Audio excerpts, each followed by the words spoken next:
So let's get started working in Slicer, the DICOM imaging application. So when you open it up, it'll look something like this. This may be a free-floating window for you, but you can dock it here if you want to. The easiest way to load the DICOM data, which is, again, this stack of 2D images and slices through the specimen showing different densities, is to just grab the folder that contains them and drag them into Slicer. Now you'll be asked whether you want to load the directory into DICOM database and say OK. You want to copy? Yes, copy. And so now it's just importing all of those DICOM images into the file here. And when you save it out, it will remember all these things and record them, and any changes you make to the file will also be recorded. Takes a little while to get all these things in. So we've got one new patient, not a patient really, but we've got one new specimen, 317 new instances. This is the number of images that were imported. So we say OK. Nothing has happened yet. In the DICOM browser that should have opened, I've got some other things here, but you'll see pan-troglodytes virus, and we can select that and just click load. And here we see representation of the specimen in these different views. So what we're seeing are different sections through the specimen. So in terms of, at least in human anatomy, we talk about this as being, well, here in yellow is sagittal section. So going right through sort of the center of your face, up and down through the nose kind of thing. Let's see, which is which. This is a transverse section, sort of horizontal line, and this is a coronal section, kind of going through both ears in a vertical line. And so we can see what's being represented here are different values of pixels. So white is the densest value. So anything that's white is the densest tissue, so it's bone here. This medium gray is actually soft tissue. And then this cylinder around here is the air that was surrounding the specimen in the CT scanner. So we can manipulate these by looking at the different sections in the series by dragging this across in any of these views. If we want to line up the views, let's say I want to look at, I think this is the ethmoidal sign that's up here, or it's down here. But if I hold down my shift key while I have my mouse over a certain area, you can see that the other areas will jump to show the section that reveals that same structure. You can also adjust the brightness and contrast by going up and down or left and right. This doesn't change the data, but just changes the way you can see it. I can use my scroll wheel too to push through the section here. But with the higher contrast, you can see, if I just move in here, you can see even the variation of density within the bone itself. So you got the trabecular bone here and the tabular bone on the outside. So I can zoom in and out using the right mouse button. The left mouse button is changing the opacity and stuff. And the middle mouse button, it's kind of hard to do because it actually scrolls as well, but you can track around, so move your view up, down, left, and right. So ultimately what we want to do is pick out the different density of tissues, and what we want here are the soft tissue of the face and the skeletal tissue, the bone, too. And so I'm going to show you how to do this and how to get all this into Maya and fix these things up in Maya on this adult skull. You're going to do it for this adult skull yourself and the soft tissue. Then you're going to apply the same technique to the juvenile skull. Then bring the renders you get out of Maya into Illustrator and label them. So there's actually not much drawing for you to do here. It's more working with the 3D data. So this view here is where we can visualize what the models look like, but this isn't where we actually get the models from. We still get the models from these 2D images, but this allows us to see the type of thing we can get. So if I change our module from the welcome to the volume rendering, the window down here, we can turn on this eyeball here, and we only have one volume. So volume is the representation of this three-dimensional object. We've got these three images here. What we're seeing here are pixels in 2D images, but in this 3D view, we'll see voxels. So those are pixels in 3D space, essentially volume-filling pixels. So if we just turn this on, it'll take a little while, but we can navigate around here. So just left mouse will tumble around, right mouse up and down will zoom in and out, and middle mouse button will, well, mine's a mouse wheel, so it kind of zooms too, but it should just track back and forth. Now it's kind of stopped here for a second, so it's still trying to load up. That button that I just pressed centers the object once it loads, but don't be surprised if it takes a little while to load. But you can see that the high quality representation of the 3D surface, but this is not a surface model. This is a volumetric model, so we can't just export this really beautifully generated model of the anatomy straight from here. We have to extract it from these 2D images. But this gives us an idea of what we can get out of a file like this. This is a fairly highly refined scan, so lots of divisions, lots of images in the stack.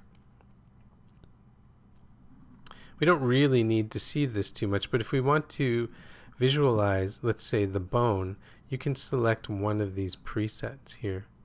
This is in the volume rendering module. So if I click on this, you can see there are 4 CT bones.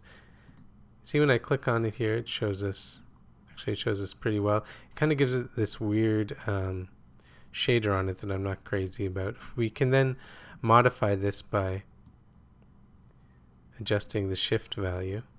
And you can see this is adjusting the density of the voxels that we see. So if I go too far over to the left, we'll see the cylinder of air. So it's even including those voxels with the specimen within it.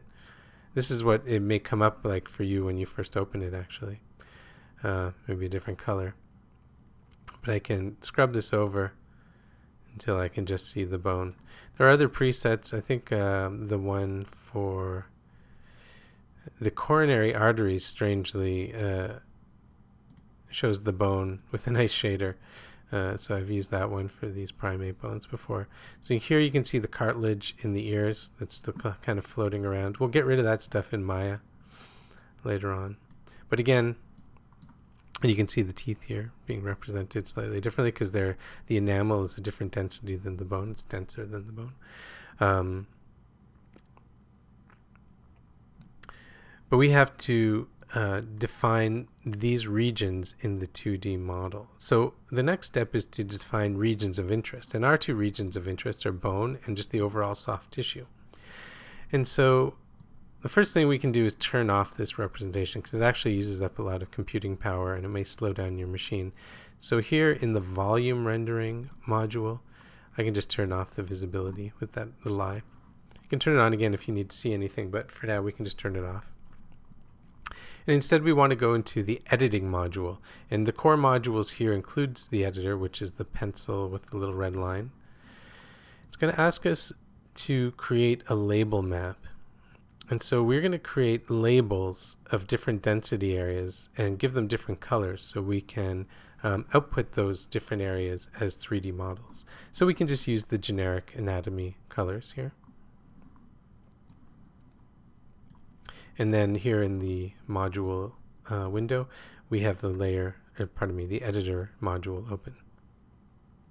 So you can see that there's a label being identified here as just general tissue. If we click on the green color, it will bring up a table, a lookup table of all the different labels we can choose from. Now this is just for our convenience. They're not equated with any densities yet. So you can see there is bone and skin, and those are the two we're going to use. And you'll want to note the numbers here, 2 and 3. But there are lots of other ones. There's teeth, fat, artery, capillary. We're not going to use all that stuff. So we can just change this to bone. Now, before we do anything else, well, let me do this first, actually. So the one tool that we're going to use is this thresholding tool. And this allows us to find a threshold between densities as represented by value on the pixels and label that difference. So if I click on here, you can see everything turns yellow. So right now, I just scroll down, there's a threshold range. And stuff to the far right is the densest, stuff to the far left is the least dense. So if I grab this slider and start moving it over, it will get rid of the least dense elements of the scan. And so I want to capture all the bone. If I go too far, I'll start to capture the thicker parts of the soft tissue, or pardon me, the denser parts of the soft tissue. So I want to make sure capture everything. So now you might see here these little floating pieces and say, well, can't be little bits of bone floating like that. But don't forget, they're connected in 3D space. So if I scrub through, you can see it's a slice through another bone that's probably connected in the dimension that's coming toward us. There will be some loose bone pieces or dense pieces. So for example, like here in the ear, this is probably just cartilage. But that stuff, those free-floating bits, we'll get rid of in Maya. So now we can just click on Apply here. And then it finalizes this label for us. But we want to do more than one structure. So I'm just actually going to undo that if I can. Yeah. So I'm going to undo that. And here in the editor module, there's a per volume structures tab. It's closed, but if we open it up, we can say add structure, and a window opens up behind, and we're going to add a structure for bone. And then we'll add another structure, and it opens up behind for some reason for skin. So now let's, with this one selected, do the bone again. So we've got bone selected down here too. Go to the threshold tool and just adjust the threshold so we're just capturing the bone. Pull it all the way out just until it captures stuff we don't want. Scrub through just to check to make sure. That looks good. So that's just the ear down here. And then just say apply. Okay, so now we want to do the same thing for skin. The skin is selected for us. Go to thresholding tool. Now we adjust the threshold. So we don't want the densest stuff anymore. We want less dense stuff, so we can scrub over here. Now if the bone is included, it doesn't matter because it's buried within the model. Because when it gets into Maya, it doesn't really matter, but we can just get it so it excludes the bone. There'll be a cavity inside there. And we can apply. So now we've got the bone and the skin. Easy, right?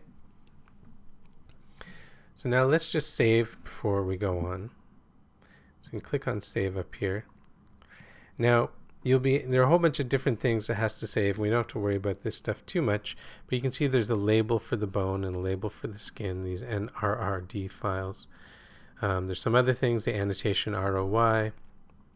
ROI stands for region of interest. And then the scene file, the scene file up here. Now you could rename this if you want to. I'm running out of screen real estate, so you can just double click on this. And if you want to name this something else, adult chimp or something. But we want to put these all into a single directory. So I'll go on my desktop.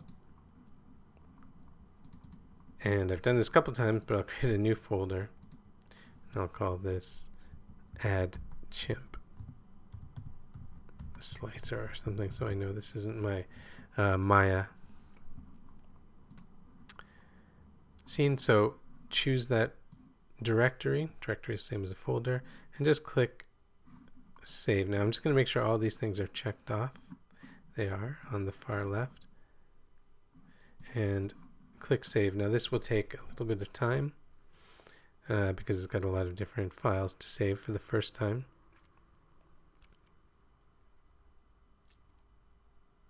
So the thing we haven't done yet is export the model, or to generate a 3D mesh out of these two label maps. So let's do that now.